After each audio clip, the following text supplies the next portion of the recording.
El billonario no sonreía desde hacía más de una década. Las noticias lo mostraban serio en las inauguraciones, los empleados lo saludaban con una reverencia medida. Incluso su firma en los contratos parecía haber perdido la inclinación de antaño. Entonces, una mañana de lluvia y tacones torpes, una mujer con la blusa vuelta del revés subió al mismo ascensor que él y convirtió el silencio de cristal en un pequeño incendio de humanidad. Luciana Márquez hubiera preferido que la mañana empezara con menos drama. Había elegido esa blusa la noche anterior, pensando en la entrevista que la convertiría, temporalmente, en asistente ejecutiva de una de las empresas más influyentes de la ciudad. Había imaginado un uniforme sobrio, una sonrisa resuelta y, ¿por qué no?, una calma que tapara el vértigo de no saber cómo pagar la matrícula del colegio. En cambio, el espejo del ascensor la devolvía con la etiqueta colgando del lateral y la blusa al revés. No supo si reír o llorar. Optó por lo que mejor sabía hacer cuando nadie la miraba, dialogar en voz baja consigo misma. Venga, Lucy, nadie es perfecto. Respira. Tú puedes, que es solo un trabajo, y Valentina necesita que lo claves. La voz en su cabeza era más compañía que mandato. Había aprendido a decirse cosas así desde que Valentina, su hija de 8 años, la miraba con esa mezcla de orgullo y exigencia que tienen los niños cuando saben que su madre es una caja de sorpresas por abrir. Guardó la compostura, ajustó la blusa a tientas y pulsó el botón del piso 32. Santiago Villaseñor entró en el ascensor con la calma calculada de quien domina cifras y agendas y domina poco las conversaciones que no tengan diapositivas.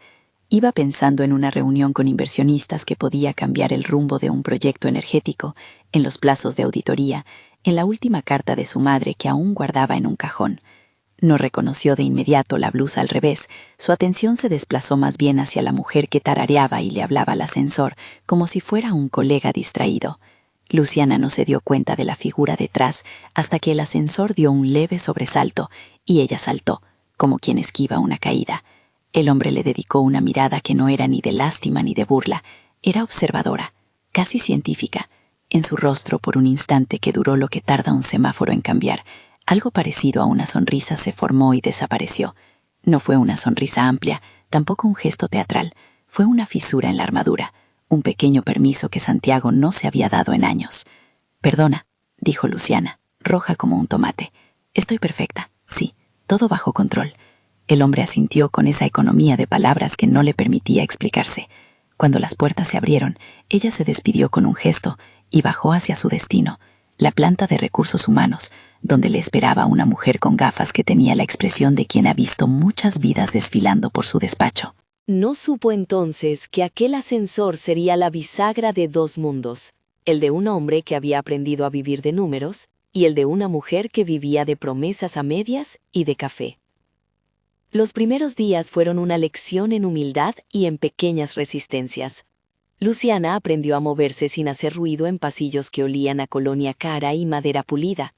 Aprendió a preparar el café según un ritual que requería cucharillas alineadas y vasos sin huellas. Aprendió que la cafetería de la empresa consideraba sus brioches un exceso para el protocolo.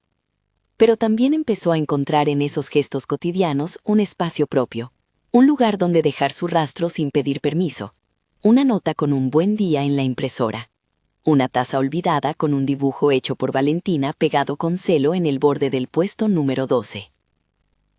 A Santiago le gustaban las cosas medidas, menos las personas que irrumpían con ruido.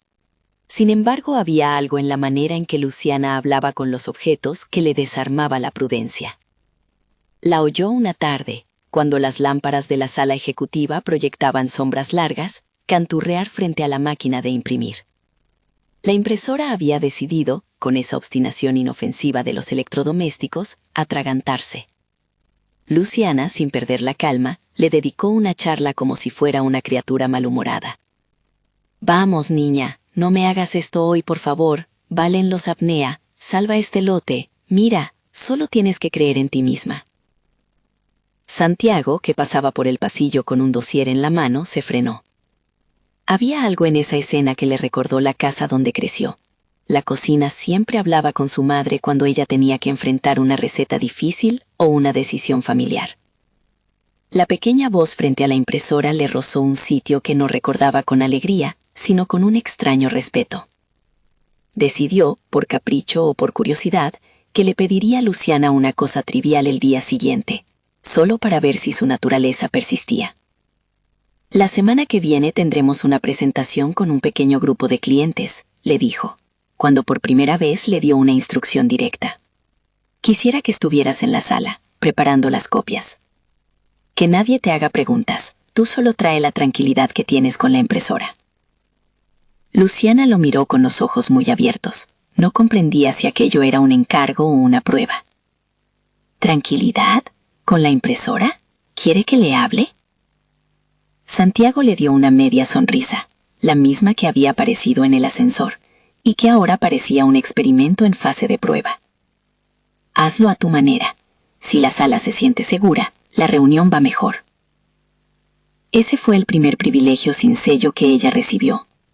Lo aceptó como un reto menor, y quizás por eso lo afrontó con un nervio que lo transformó todo en una pequeña ceremonia. Llegó temprano, colocó las copias en una torre perfecta, puso una planta de su propiedad, pequeña, de hojas resistentes, junto a la cafetera, y cuando los clientes entraron, la sala lució una calma inesperada. Santiago, sentado al frente, notó que las personas conversaban con menos formalidad, que las sonrisas eran más honestas. Miró a Luciana y por primera vez le vio algo más que un asistente, alguien que sabía poner orden con ternura. Mientras ese lazo inusitado se formaba, el edificio por fuera seguía siendo un pulso de vidrio, acero y seguridad. En un despacho con ventanales, Rodrigo Velasco miraba esa escena a través de su pantalla. Rodrigo llevaba trajes inmaculados y una sonrisa preparada para las fotos. Tenía el tipo de ambición que se sostiene con manuales y cifras en rojo. Había sido socio durante años y su relación con Santiago no era de amigos, sino de colegas que comparten sillas directivas y recuerdos de reuniones largas. Cuando vio a Luciana mover las tazas con naturalidad, un pensamiento frío se instaló en su mente. La estabilidad que él defendía se veía amenazada por una presencia impredecible. Rodrigo no era hombre de gestos abiertos. Observaba con detenimiento y anotaba mentalmente lo que le servía, la manera en que Luciana ocupaba los espacios, la atención de Santiago en detalles nimios, la calidez que se filtraba en una empresa que a veces cobijaba frialdad. Su ambición no le permitía confiar en los cambios sin supervisión. Pensó en riesgo reputacional y en la manera en que una foto o un rumor podían costar millones. No se le escapó que en un mundo donde la imagen capital se troca por minutos de pantalla, la fragilidad era un lujo demasiado caro. Marisol Peña, que trabajaba en el departamento de TI, no estaba en el negocio del cariño. Su relación con las computadoras era de precisión y paciencia, prefería fórmulas a conversaciones. Sin embargo, también notaba el movimiento. Un mensaje interno, un acceso fuera de horario, un correo con encabezados imprecisos, pequeñas irregularidades que Marisol guardaba como quien guarda amigas para el futuro. Cuando Rodrigo solicitó permiso para revisar los logs de la sala ejecutiva por un tema de seguridad, ella accedió con una profesionalidad distante, pensando que todo sería rutinario. No sabía aún que estaba comenzando a mirar una madeja que, si se tiraba con cuidado, podría desenredar una mala intención. En casa, la vida de Luciana tenía otra textura. Doña Rosa, su madre, disponía de la cocina como si fuera un patio de operaciones. Allí se combinaban platos y consejos, recetas y reproches, una geografía de amor envuelta en fregaderos y paños. Valentina, la hija, era una niña alta para su edad, con una curiosidad que mordía la vida a bocados. Antes de cada jornada, le pedía a su madre que le contara la historia del café que sería, un proyecto que Luciana murmuraba entre sueños, cuando pensaba en un local pequeño con mesas de madera, luces cálidas y un mural pintado por su amiga Brenda. Para Luciana, Café Valentina no era solo un nombre, era un pacto con la dignidad. «Mamá, si yo pongo la leche con forma de corazón en tus capuchinos, ¿vendrán muchas personas?», preguntó Valentina una tarde, mientras ayudaba a plegar servilletas. «Vendrán las personas que necesiten sentarse y contar cosas», respondió Luciana. «Vendrán los que necesitan calor y palabra». El proyecto no tenía fechas ni planes financieros detallados. Estaba sostenido por la esperanza, y por la convicción de que era justo merecer un lugar propio. Ese sueño la empujó a aceptar el trabajo temporal en la gran empresa, un salario que prometía ayudar con la matrícula, tiempo para planear y, más importante aún, la posibilidad de que su hija viera que su madre no desistía. Brenda Zamudio era quien mejor comprendía el valor de esos gestos. Abogada de mano firme y sonrisa franca, fue la madrina de Valentina y la amiga que tenía la conversación afilada cuando hacía falta. Conocía la precariedad y la dignidad de Luciana. La había visto llorar en su sofá y reír con la misma intensidad. Cuando se enteró de que su ahijada trabajaría en la oficina principal, mandó un mensaje que decía: «Cuida la sonrisa. Los hombres de traje no siempre la merecen, pero a veces la necesitan». En la empresa, las guardias, entre ellas Carmen, una mujer de mediana edad con discreta sonrisa y ojos atentos, tomaban nota de las irregularidades con una mezcla de profesionalidad y empatía. Había empleados que hablaban en voz baja sobre la joven que hablaba con la impresora y sobre el CEO que, según ellos, había perdido el hábito de sonreír. Pero las oficinas no son solamente un teatro de rumores, también son un lugar donde las herramientas y las intenciones se cruzan. Fue en uno de esos días tranquilos, cuando la lluvia en la ciudad marcaba una cadencia monótona en los cristales, que apareció la primera pequeña victoria. Santiago decidió invitar a Luciana a un café en la sala interna, sin agenda y sin testigos. No era una cita en el sentido romántico del término, era más bien un reconocimiento. Le habló de su madre, de cómo algunas frases le seguían apareciendo en cartas, de la manera en que las recetas eran para él un mapa hacia gente que ya no estaba. Luciana, con su torpeza habitual, le contó sobre su sueño del café y sobre cómo Valentina quería poner corazones en la leche. «Nunca he sabido cómo se hacen los corazones», dijo Santiago, con esa honestidad que le costaba. «Quizá usted me enseña un día». La mano de Luciana, al alzar la taza, tembló un poco. No era que esperara algo de él, era que las palabras invariantes de los poderosos rara vez contenían propuestas de aprendizaje. Aceptó la invitación como si fuera una plaza a la que había llegado por mérito propio. En la conversación surgieron anécdotas tontas. Una vez, su madre había confundido la sal con el azúcar y había salvado el postre con una improvisación sensata. Otra vez, Luciana confesó que solía rebuscar entre los viejos discos de la casa de su abuela para encontrar canciones que le recordaran a los domingos de infancia. Santiago la escuchó, sorprendido por la manera en que lo normal podía sonar a confesión. La gente del equipo notaba que algo cambiaba. No era un amor avasallador, simplemente pequeñas puertas que se abrían. Para Luciana, esa apertura representaba la posibilidad de un refugio. Para Santiago, la sospecha de que quizá la vida podía medir algo más que la cuenta corriente. Rodrigo, desde su despacho, frunció el ceño. En su criterio, los vínculos personales debían ser útiles, no desarmantes. Aún así, no podía negar que ver a Santiago más relajado afectaba su cuenta interna de poder. Menos control. Cuando las cosas se percibían fuera de su dominio, Rodrigo se alarmaba como una persona que intuía una pérdida antes de que ocurriera. La oficina, como cualquier ecosistema, tenía zonas de sombra que nadie quería explorar hasta que algo incomodaba la superficie. La vulnerabilidad de Luciana, por ejemplo, era el tipo de detalle que se convertía en conversación de ascensor y de cafetería antes que en noticia corporativa. No pasó mucho tiempo antes de que alguien, también de traje y con gesto medido, empezara a pensar en cómo aprovechar esa vulnerabilidad. En una de las reuniones de directorio, Rodrigo habló de eficiencia y de imagen. Su voz era la de quien sabe medir el riesgo reputacional con la misma precisión que un cirujano mide una incisión. En este tipo de organizaciones, dijo Rodrigo con su voz templada, la percepción lo es todo. Un rumor sin control puede costarnos proyectos y confianza. Nadie discutió la frase. Solo Brenda, siempre directa, le lanzó una mirada que no pedía permiso. La percepción también puede curarse con pruebas, respondió, y con justicia. Brenda era la voz que traía equilibrio. No era temeraria, pero tampoco ingenua. Sabía que la maquinaria del poder puede volverse maquinaria de daño si nadie pone límites. Decidió entonces que cuidaría de Luciana si hacía falta. La joven era más que una trabajadora temporal. Era alguien cuya dignidad merecía defensa. Los días siguientes trajeron pequeñas pruebas de que un cambio estaba en marcha. Un correo equivocado que apareció en la bandeja de recursos humanos con asuntos imprecisos. Un acceso inusual a una carpeta de la sala ejecutiva a horas tardías. El registro de una sesión de videoconferencia que no mostraba a todos los participantes. Marisol detectaba irregularidades que le parecían pequeñas piezas de un rompecabezas, horas de conexión a la red que no coincidían con los horarios del personal, un dispositivo desconocido conectado al servidor en una madrugada de domingo, un nombre de usuario que repetía una estructura que ella sabía identificar como sombra, porque las sombras en informática tienen patrones. Pero todo eso era todavía una sospecha germinando. Nadie en su sano juicio elevaba la alarma por una serie de pings nocturnos. Aún así, Marisol comenzó a archivar, a anotar, a montar una línea de tiempo silenciosa. Sabía que si algo explotaba, necesitaba haber dejado rastros.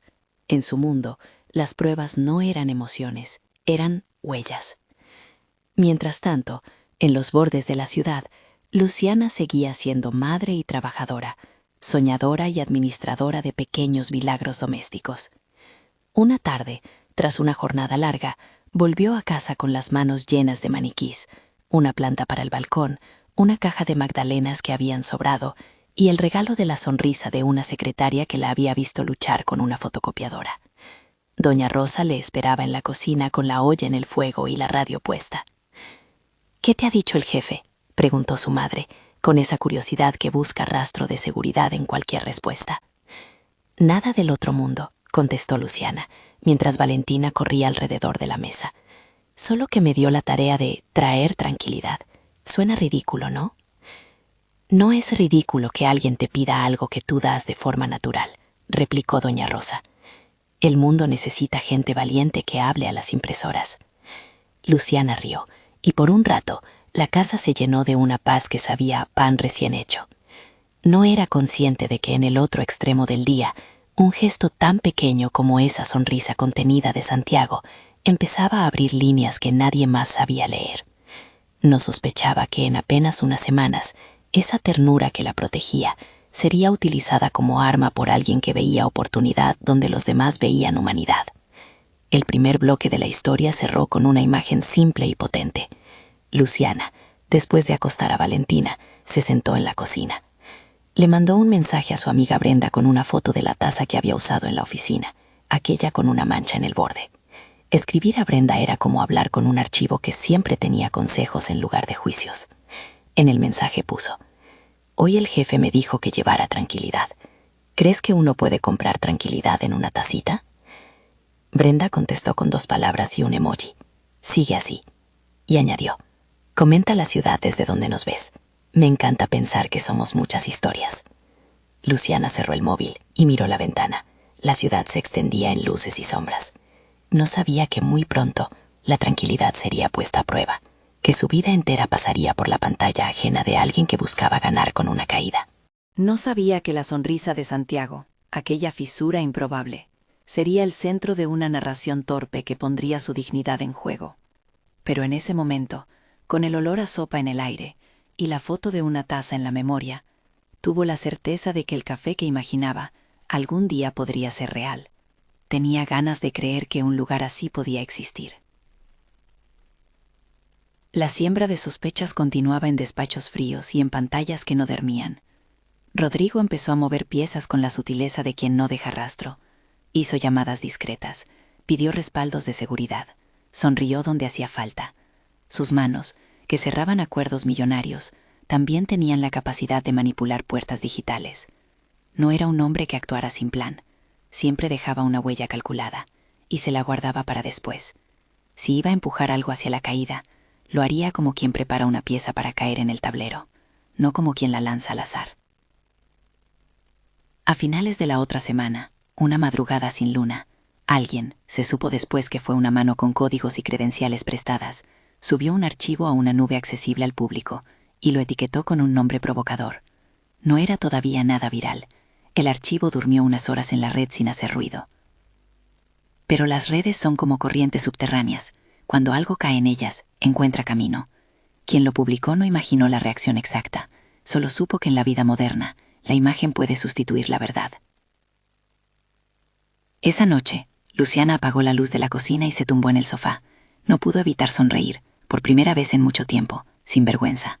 Había sentido que pertenecía a un lugar, aunque fuera temporal. Pero no todo pertenece a quien lo cuida. Hay quien observa desde la sombra y decide que ese brillo se volverá tráfico. Mientras la ciudad dormía, un clic encendió un brillo distinto que iba a tragar la calma. A la mañana siguiente, el teléfono de Luciana sonó con una insistencia que no presagiaba nada bueno. Fueron las primeras vibraciones de una ola que nadie podía aún medir. El teléfono de Luciana no dejó de sonar.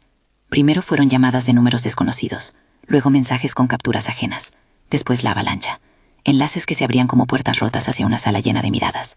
Un vídeo, apenas 40 segundos, mostraba una imagen trucada, un montaje hecho para parecer real.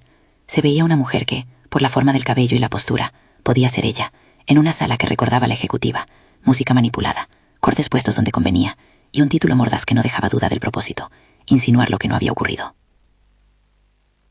Luciana dejó el teléfono sobre la mesa de la cocina como quien deja caer una piedra dentro de un estanque. Las ondas llegaron rápido, mensajes de grupos que antes eran solo de familia, llamadas de padres del cole, algún número de prensa que ya olía a oportunidad. Valentina, que jugaba con plastilina junto al sofá, miró la pantalla y frunció el ceño. «Mamá, ¿por qué hablan de ti así?», preguntó con la inocencia de quien cree que las palabras se arreglan con un abrazo. Luciana no supo qué contestar. Hubo un segundo en que la vergüenza se le pinchó en la garganta, seguido por la rabia fría de quien sabe que la dignidad no se recupera con un clic. Fue a la ventana. La ciudad, indiferente, seguía su ritmo de semáforos y taxis, pero dentro de ella una voz repetía las noticias que nunca pidió. A las pocas horas, la oficina se llenó de murmullos. Algunos empleados la miraban con pena, otros con cautela, unos pocos con la curiosidad venenosa de quien quiere ver una caída. La sala de prensa de la empresa recibió llamadas antes de que Luciana pudiera llegar. Se filtraron comentarios y titulares que buscaban la reacción del protagonista masculino. El CEO envuelto en polémica. Relación impropia en la cúpula empresarial. Nombre de la asistente en el centro del escándalo. Los algoritmos hicieron el resto. El video comenzó a desplazarse por las redes con una violencia mecánica. Santiago vio la primera publicación en el teléfono del despacho. No reaccionó con dramatismo. No iba con él.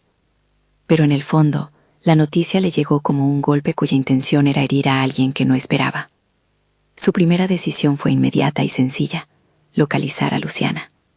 Cuando la encontró en el pasillo, con la cara encendida y los ojos brillantes, todo lo que logró decir fue un nombre que contenía la promesa de un escudo.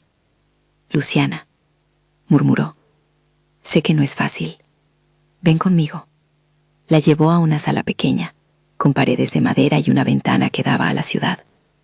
No era una sala de interrogatorios, era uno de esos lugares donde se toman decisiones que no salen en los papeles. Allí, lejos del ruido, Santiago habló con voz medida, con la frialdad que solía emplear para exponer balances, pero que, extrañamente, ahora le servía para ordenar su ánimo. «Esto es una difamación», dijo. «Vamos a investigar. No voy a permitir que tu nombre se destruya así». Luciana sintió, por primera vez desde que abrió la pantalla aquella mañana, un hilo de apoyo que no dependía de la opinión pública. No sabía si aquello bastaría, pero la certeza de no estar sola le alivió el pecho. Mientras tanto, en la planta baja, el departamento de comunicación preparaba un comunicado. No querían especular. Querían tiempo y pruebas. Pero el reloj de las redes no entiende de procedimientos. Los segundos se convertían en titulares, y los titulares en castigos. Brenda fue la primera en llegar cuando supo lo que había pasado. Entró como quien entra a un juzgado con la carpeta en ristre. Directa, práctica y sin sentimentalismos inútiles. Luciana la abrazó como una tabla de salvación. Entre lágrimas y sollozos, describió lo que había sentido. El vértigo, la incredulidad, la sensación de que a cada comentario la desnudaban un poco más.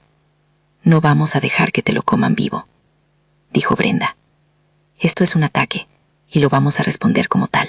Brenda puso en marcha la maquinaria legal que tenía en la cabeza. Contactar a comunicaciones, pedir la preservación de logs, solicitar la cadena de custodia de cualquier evidencia relacionada con los servidores. Pero la defensa no podía ser solo legal. Necesitaba pruebas técnicas contundentes. Ahí entró Marisol, llamada por Brenda con una sola instrucción: «Haz que el ruido deje de mentir».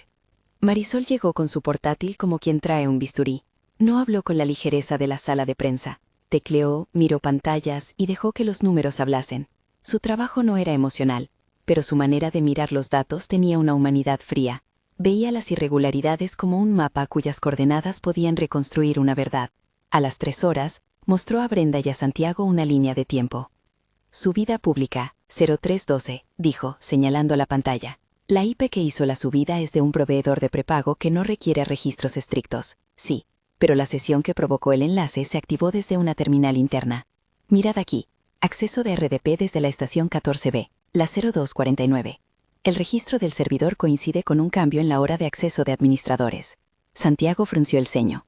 Era información técnica, pero alcanzable. Registros de acceso y horas que no cuadraban con el horario oficial. Marisol continuó. Hay otra cosa, añadió. Un correo borrador en la bandeja de salida del gestor de Rodrigo con una línea de asunto que coincide con el título publicado. No está enviado. Alguien lo estaba preparando. Además, hay comunicaciones internas a una cuenta que utilizó un dispositivo móvil que no figura registrado entre los equipos corporativos. Brenda apretó los labios.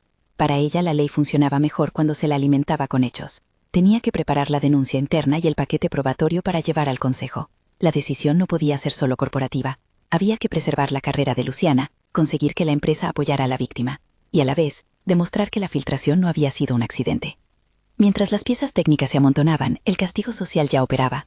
En la empresa hubo miradas esquivas, cafés que se enfriaban, silencios que eran cuchillos. En la puerta del colegio, algunas madres se acercaron con comentarios que mezclaban preocupación y espectáculo. Los medios de comunicación llamaban, querían la palabra del CEO, la versión pública. La empresa emitió un escueto comunicado. Estaban al tanto de la difusión de material presuntamente manipulado y colaborarían con las autoridades internas. Era lo mínimo pero necesario.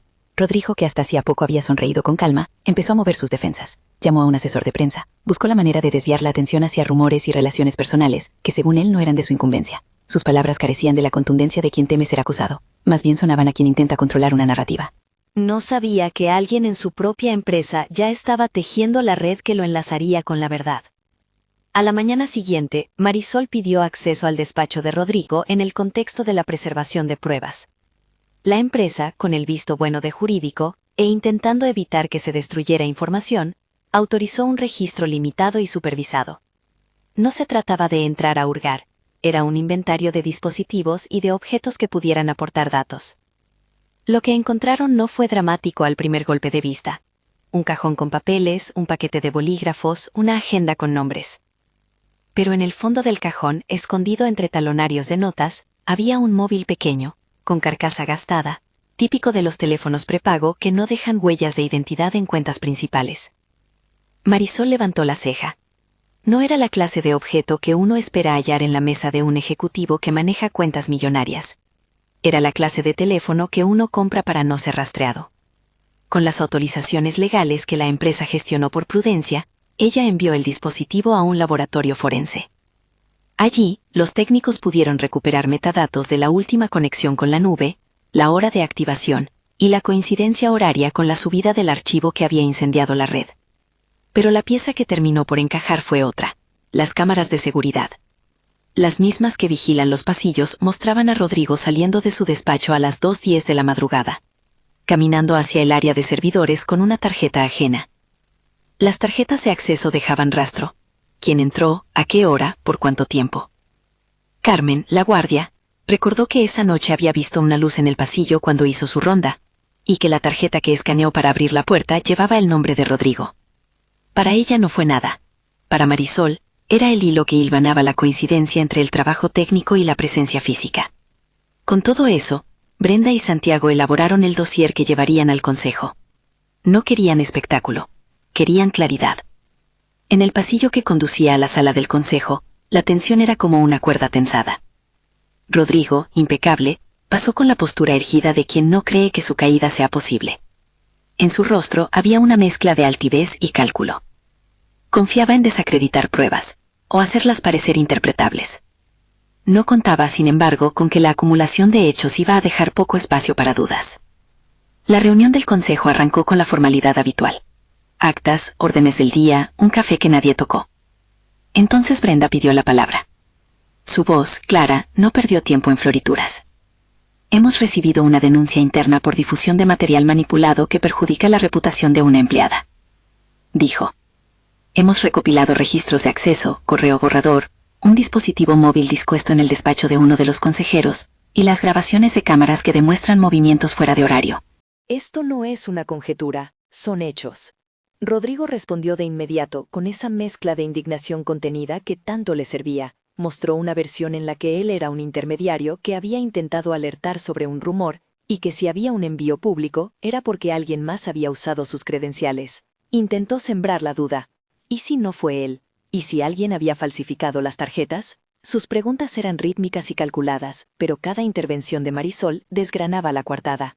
Ella desplegó la línea temporal en la pantalla de la sala. Accesos RDP desde estación 14B, hora de subida del archivo, el teléfono prepago con activación la misma noche, la cámara que lo muestra en el pasillo, el correo borrador en su bandeja. Además, un análisis de metadatos de la nube mostraba que la cuenta que organizó la carpeta había sido creada con un correo temporal cuya IP de primera conexión correspondía a la dirección interna de la empresa vinculada a la estación de Rodrigo. No era un testimonio emocional, era una concatenación de hechos que se sostenían entre sí. La sala se tornó tensa. Algunos consejeros palidecieron. Otros miraban a Rodrigo con nuevas preguntas. El intento de Rodrigo por minimizar el caso se deshizo ante la evidencia. Se disculpó de un modo que parecía ensayado, y luego intentó apelar a su trayectoria, a sus años en la compañía, a su contribución. Pero las pruebas eran como una imagen que ya no se puede borrar. Quedaban ahí, delante de todos. Por integridad institucional, dijo uno de los miembros.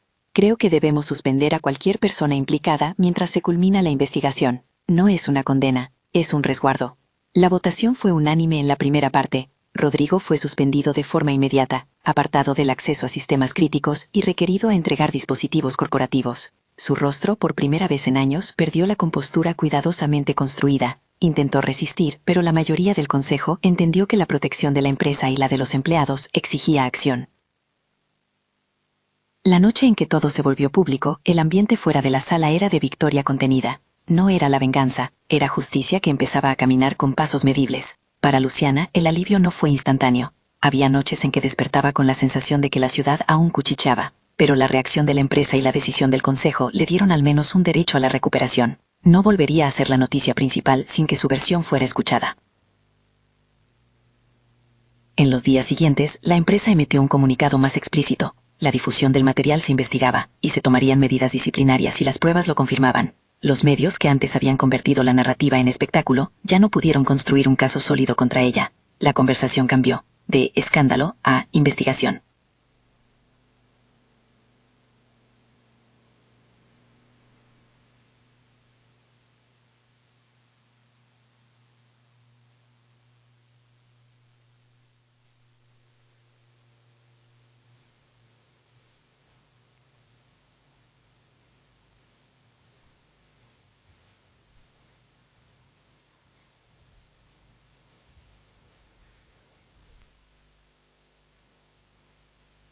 Sus aliados en la junta lo miraron con cautela. Su equipo más cercano se distanció. No fue encarcelamiento ni sanción pública más allá de la prensa que siempre mira con rapidez. Fue, en cambio, la erosión de un poder hecho a base de percepciones. Sus credenciales revocadas, su silla vacía en las reuniones, las llamadas frías de quien prefería la compañía de los ganadores.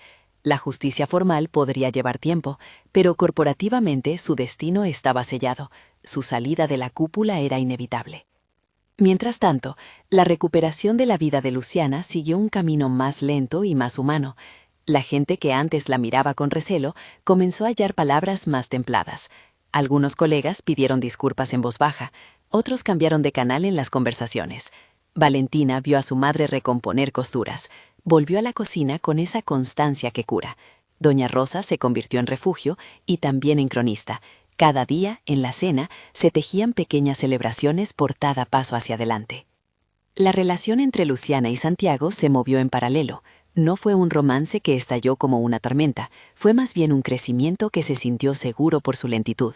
Santiago no habló de ella como un premio ni como una historia que mejorar. La trató con una protección que no avasallaba, con un apoyo que no pedía nada a cambio. En privado la escuchaba, en público la defendía. En uno de esos momentos de tregua, se sentaron a la mesa del despacho ejecutivo y hablaron de lo más sencillo, la vida cotidiana. No he sido bueno con esto de las pequeñas cosas, admitió Santiago una tarde. Me entrené para ver márgenes y márgenes de error. Tu mundo, el de las tazas y las recetas, me resulta sorprendente porque tú lo haces con una naturalidad que yo no tengo.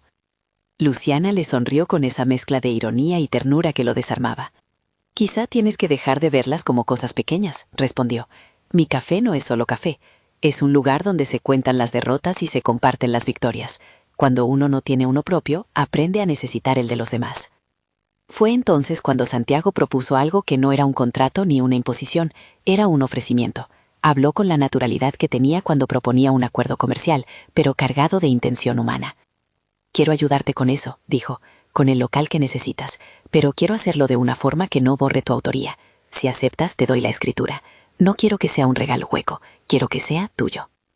La proposición dejó a Luciana en silencio, no por incredulidad, sino por el peso de lo que implicaba. Aceptar no significaba solo recibir un local, significaba permitir que alguien con poder se involucrara en su sueño. Tenía miedo a que aquello fuera una imposición disfrazada. Miró a Santiago a los ojos y vio una honestidad que no solía venir con negocios. Si lo hacemos, quiero que la carta lo diga claramente. Es tu gesto, pero yo seguiré siendo la que decida, pidió. Santiago sonrió. No era una sonrisa amplia, pero sí era un gesto de entrega que empezó a ser más frecuente. Aceptó las condiciones de Luciana, y juntos comenzaron a dibujar un proyecto. No quisieron prisa. Querían que el Café Valentina fuera algo que naciera con respeto, y con la comunidad como base. El proceso de transformación del local fue una escena de comunidad. El barrio, que había visto a Valentina jugar en las aceras, se volcó con mano y con material. Brenda puso contactos para conseguir a la arquitecta que haría los planos con un precio ajustado. Marisol, que sabía de conexiones, consiguió a alguien que donó algunas máquinas utilizadas para montar la barra. Carmen y las guardias organizaron jornadas de limpieza. Cada clavo, cada mano, era testimonio de solidaridad. Las obras tuvieron momentos de ternura y de discusión. La pintura se eligió en una tarde larga en la que Santiago y Luciana debatieron los tonos. Él prefería una paleta sobria, ella quería calidez. Al final ganó una mezcla. La madera en tonos cálidos, las paredes con un color que recordaba al atardecer, el mural pintado por Brenda con una paleta de historias del barrio. Valentina fue la encargada oficial de probar el color de las tazas. En el taller donde seleccionaban las máquinas de café, Santiago aprendió a espumar leche. No era una lección trivial. La primera vez que intentó hacer un corazón, la espuma se le desparramó. Luciana rió, y con paciencia le enseñó la técnica. Cada intento era una conversación muda y ligera. No había en ello una dominación. Había aprendizaje compartido. Poco a poco las sonrisas de Santiago se fueron haciendo menos medidas. El beso llegó en un momento en que nadie lo esperaba. Estaba anocheciendo y el local ya mostraba mesas, luces y el olor de la pintura nueva. Los dos se habían quedado a ultimar detalles. Estaban pegando una estantería cuando, en un descuido, se acercaron. No fue un arrebato ni una confesión escandalosa. Fue un gesto que ambos aceptaron sin apuros. No hubo forzamientos. Fue un beso que confirmaba más que declaraba, una forma de decir que la vida podía ser distinta si se permitía. El día de la inauguración del Café Valentina fue una mezcla de celebración íntima y comunidad bulliciosa. La prensa local acudió, por curiosidad al principio, luego con respeto. Las primeras mesas se ocuparon de vecinos. Algunos empleados de la empresa vinieron a mostrar apoyo. Carmen puso una bandeja de galletas caseras. Doña Rosa trajo un pan envuelto con flores. La barra, que antes era solo madera y hormigón, ya era un argumento en favor del calor humano. Valentina, con delantal, sirvió el primer café a su madre como si fuera una ceremonia sagrada. En el local se percibía el eco de la historia. Mesas con nombres escritos por clientes, cartas en la pared que contaban pequeñas historias de las personas que habían pasado. Para Luciana el momento fue inmenso. Había pasado de ser noticia a ser anfitriona. Había recuperado el control de su narrativa. El tiempo siguió su curso. Rodrigo no volvió a la junta. Había demandas en curso, y la empresa colaboraba con las instancias pertinentes. Su salida fue pública, su reputación deshilachada. Para Luciana no era una celebración de ruina. Era la constatación de que las acciones tienen consecuencias. La justicia corporativa había hecho su parte. El resto seguiría su curso en los foros adecuados. La relación entre Luciana y Santiago se fue consolidando en la cotidianidad. No hubo grandes declaraciones. Había gestos, un café antes de la reunión, una nota dejada en la barra, la conversación con Valentina sobre qué sabor nuevo incorporar al menú. Cuando por primera vez, en la terraza trasera del café, Santiago se permitió una carcajada espontánea, La risa fue recibida como una música nueva. Sus sonrisas dejaron de ser fisuras, se volvieron parte de su expresión. El amor entre ellos no borró las diferencias sociales. En vez de eso, las atravesó con decisión. Santiago aprendió a valorar el trabajo sin convertirlo en control. Luciana aprendió a recibir apoyo sin perder autonomía. Juntos repensaron las fórmulas del éxito. No se trataba de cantidad de clientes o de márgenes, sino de dignidad y de que el café fuera un sitio donde las voces contaran. A los meses el Café Valentina ya tenía clientela habitual. Había quien iba a leer, quien iba a hablar, había talleres de cuentos y charlas de emprendimiento que Luciana organizaba con Brenda como interlocutora. Marisol daba pequeños cursos acerca de seguridad digital, enseñando a la comunidad cómo protegerse de filtraciones y cómo identificar manipulaciones. El espacio se volvió también un lugar de aprendizaje y de prevención, un faro que nacía de una herida para evitar otras. El epílogo de esta historia tuvo un matiz de celebración mayor. La boda en el barrio antiguo. No fue una ceremonia ostentosa. Eligieron el patio de un viejo café que luego se trasladaría al local para la recepción. La lista de invitados fue un tejido de amigos reales, personas que habían estado en silencio y las que habían levantado la voz. Doña Rosa, con lágrimas que no eran de pena sino de alegría, pronunció unas palabras sobre la perseverancia. Brenda leyó un pequeño texto sobre el derecho a la dignidad. Marisol habló del valor de la verdad medida con evidencias y no con chismes. Santiago ante la gente pronunció una frase que guardó el sentido de toda la transformación. Pensaba que lo que contaba eran los resultados, dijo. Ahora sé que lo que cuenta es la persona que sostiene esos resultados. Gracias por enseñarme que la vida no es solo un balance, sino también una mesa donde compartir. Luciana sonrió. Había aprendido a creer en la posibilidad de que lo que es verdadero se impone con hechos y con afecto. Valentina, en la primera fila, agitó una servilleta con entusiasmo infantil. La comunidad aplaudió. El sol bajaba y las luces creaban una atmósfera cálida, como la que ella había imaginado durante años.